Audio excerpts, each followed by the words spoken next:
Pak Jokowi meminta untuk membentuk tim 7 sebagai tim yang memastikan kemenangan Ganjar. Mulai Sabtu depan dan seterusnya, dia akan aktif menjadi jurkamnya Ganjar. Bukan sekarang telunjuk Jokowi mengarah kepada Prabowo, bukan. Sampai saat ini banyak orang yang katanya masih sibuk menerka-nerka kemana arah telunjuknya Pak Jokowi. Ya kalau kita lihat arah telunjuknya itu kayaknya nggak mungkin deh mengarah ke Anies. Anies jelas ada di luar lingkaran itu. Yang kedua misalnya timnya Pak Prabowo itu karena arah telunjuknya Pak Jokowi sering diterka-terka, maka kemudian bagi sebagian orang yang mendukung kandidat itu mengatakan, oh Pak Jokowi itu akan mendukung Prabowo. Buktinya bla bla bla bla. Pak Jokowi mendukung Ganjar, buktinya bla bla bla bla. Makanya jangan kaget kalau kemudian di baliho-baliho yang menampilkan sosok Prabowo Subianto itu selalu bergandeng-gandengan dengan Jokowi. Untuk menegaskan kepada publik bahwa ini loh capres yang didukung oleh Presiden Jokowi. Prabowo adalah Jokowi sekarang maksudnya. Karena Prabowo tahun 2019 dan Prabowo tahun 2014 adalah orang yang paling tidak setuju Jokowi jadi presiden, ya kan?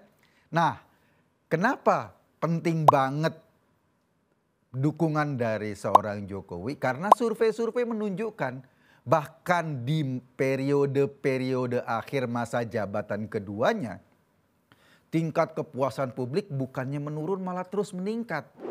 Ada yang bilang 80%, bahkan survei LSI kemarin bilang 90%. 90% publik masih happy dengan hasil kerjanya Pak Jokowi. Jadi wajar kalau pengaruh telunjuk Jokowi itu akan berpengaruh terhadap suara Pilpres. Ini yang kemudian diterjemahkan oleh timnya Prabowo bahwa Prabowo didukung Jokowi. Fotonya tersebar di mana-mana, balihonya tersebar di mana-mana, sampai kita bingung ini yang mau jadi presiden Prabowo atau Jokowi sih. Saking tidak bisa lepasnya, nempel terus kayak perangko. Simbol-simbol itu diterjemahkan sedemikian rupa untuk mempengaruhi publik dan mengatakan bahwa telunjuk Jokowi ke Prabowo. Tapi ada dua berita terakhir yang menarik. Yang pertama ini soal keterlibatan Gibran Rakabuming Raka, putra tertua Jokowi yang sekarang menjadi wali kota Solo, dan dia menyatakan mulai Sabtu depan dan seterusnya dia akan aktif menjadi jurkamnya Ganjar. Dia akan aktif mengkomunikasikan soal Ganjar Pranowo ke masyarakat. Ini anaknya Pak Jokowi loh yang sudah terlibat langsung, sudah melibatkan langsung dalam proses Capres 2024 nanti. Itu yang pertama. Yang kemudian bukan cuma simbol-simbol ini loh. Kalau tadi kedekatan Prabowo dan Jokowi kan simbol-simbol. Bisa dibaca sebagai ini telunjuknya Jokowi ke arah Prabowo, atau yang kedua bisa dibaca ini sekedar hubungan antara seorang presiden dan bawahannya.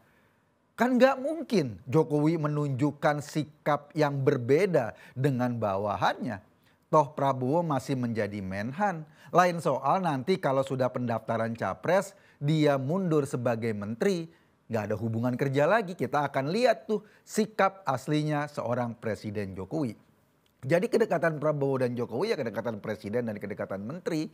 Sementara anak tertua Jokowi sudah mendedikasikan diri sebagai juru kampanyenya Ganjar. Itu yang pertama. Yang kedua ada informasi menarik nih disampaikan oleh Sekjen PDI Hasto. Mas Hasto bilang bahwa pertemuan mereka terakhir dengan Pak Jokowi meminta untuk membentuk tim 7 sebagai tim yang memastikan kemenangan Ganjar. Tim 7-nya memang di media-media belum disebutin, tetapi ada juga beredar nama-nama yang termasuk tim 7 itu. Misalnya Pak Pramono Anung, Pak Pratikno, Bu Retno Marsudi, ada Mas Soekardi Rinakit, Mas Ari G. Dwi Payana, dan lain-lain. Kalau berita ini kemudian kita lihat, kan makin jelas arahannya. Pada Prabowo yang ditunjukkan simbol-simbol kedekatan saja dan bisa diterjemahkan kedekatan seorang presiden dan bawahannya. Sementara untuk memastikan kemenangan Ganjar, Jokowi sudah melibatkan anaknya atau anaknya Gibran yang memang menjadi penerus Jokowi, yang memang menjadi anak biologis langsung yang sekarang memimpin Solo, itu sudah terlibat dalam jurkamnya Ganjar, sudah terlibat dalam proses pemenangannya Ganjar. Belum lagi tim 7 ini. Ini kan artinya keterlibatan teknis, keterlibatan yang lebih nyata dari sekedar simbol-simbol belaka. Jadi kalau orang masih bingung kemana telunjuknya Jokowi, aneh. Anehnya kenapa? Karena memang kisi-kisinya udah makin jelas. Kalau cuma foto bareng semua juga bisa foto-foto bareng. Kayak artis foto bareng sama fansnya, ya kan?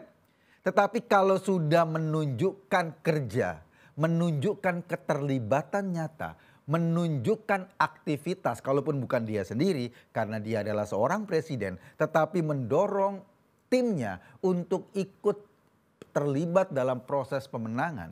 Ini kan sebetulnya sudah menunjukkan keberpihakan yang nyata.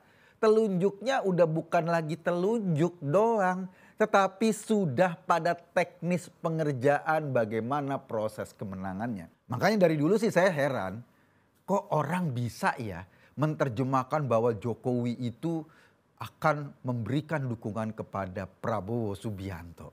Logikanya coba dari mana? Prabowo tuh 2 kali loh jadi kompetitornya Pak Jokowi dalam pilpres. Yang kedua, pilpresnya juga bukan pilpres yang adem ayem. Pilpres yang brutal, penuh fitnah, penuh hoax. Kita masih ingat dong kasusnya Ratna Sarumpait yang akhirnya menyebabkan beliau masuk penjara, hoax digebukin. Tapi ternyata cuma operasi plastik atau hoax-hoax lain yang dulu disebarkan PKI lah dengan obor rakyat dan lain-lain. Itu terjadi semuanya dalam kampanye 2014 dan 2019 yang memperhadapkan Jokowi dengan Prabowo. Iya, setelah itu Prabowo masuk sebagai Menteri Pertahanan agar Indonesia adem, agar Indonesia nyaman. Pak Jokowi juga secara strategis membutuhkan suara Gerindra di DPR untuk meloloskan undang-undang penting yang menjadi tonggak titik balik Indonesia. Undang-undang Omnibus Law itu amat penting untuk masa depan Indonesia karena ada kemudahan membangun usaha di situ, ada kemudahan untuk investasi sehingga anak-anak muda ke depan itu bisa mendapatkan ruang-ruang pekerjaan karena investasi makin gampang masuk ke Indonesia. Atau katakanlah orang Indonesia makin gampang untuk mendirikan perusahaan yang bisa mendatangkan peluang untuk tenaga kerja. Yang terakhir undang-undang kesehatan. Itu semua butuh dukungan dari parlemen. Dan Gerindra merupakan partai dengan suara yang cukup signifikan. Jadi ketika ditarik ke pemerintahan Jokowi, selain Prabowo-nya juga membantu Jokowi untuk melaksanakan program-program di Kemenhan atau Pak Sandiaga Uno untuk melaksanakan program-program di Kementerian Pariwisata, juga dukungan dari partainya. Dan ini jauh lebih penting.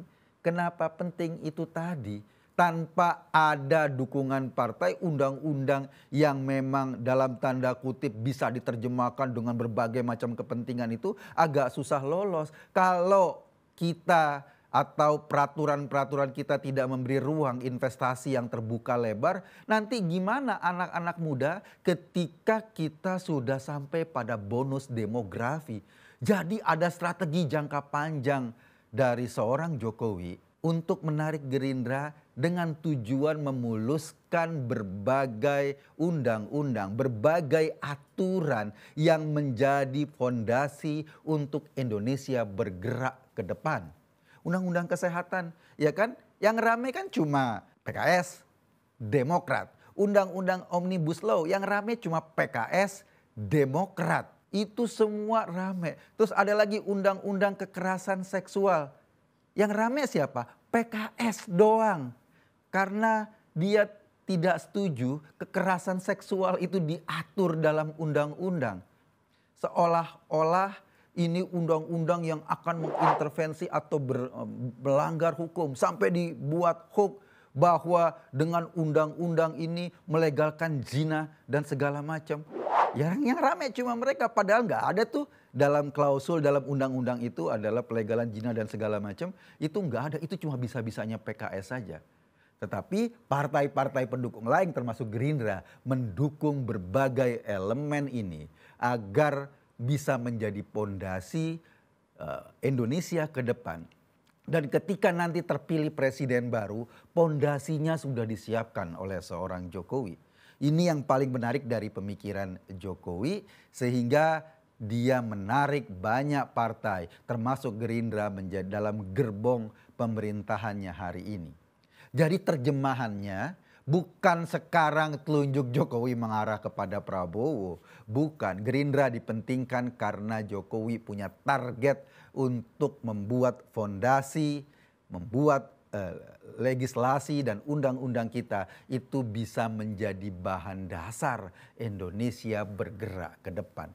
Soal siapa pilihan presidennya sekarang makin jelas ketika Gibran terlibat dalam tim jurkamnya Ganjar Pranowo dan Jokowi, kata Hasto, memerintahkan untuk membentuk tim 7 yang terdiri dari orang-orang dekatnya untuk memastikan kemenangan Ganjar Pranowo ke depan.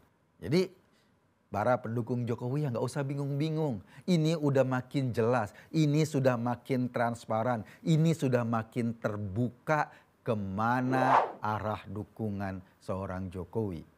Karena apa? Karena dia mencari orang yang bisa meneruskan apa-apa yang sudah dibangun, apa-apa yang sudah dilaksanakan sekarang agar tidak sia-sia lagi, agar pemilu ini tidak seperti masuk pom bensin, kata Jokowi. Kita mulai dari nol ya, itu yang kita nggak mau. Kalau Jokowi sudah bisa membangun sampai titik 10 misalnya, kita berharap Ganjar Pranowo akan meneruskan bergerak Indonesia ke titik 15, ke titik 20. Sehingga di tahun emas 2045 nanti 100 tahun kemerdekaan Indonesia sudah bisa menjadi negara maju. Itu yang kita harapkan. Saya Kak Gun Tadi, terima kasih.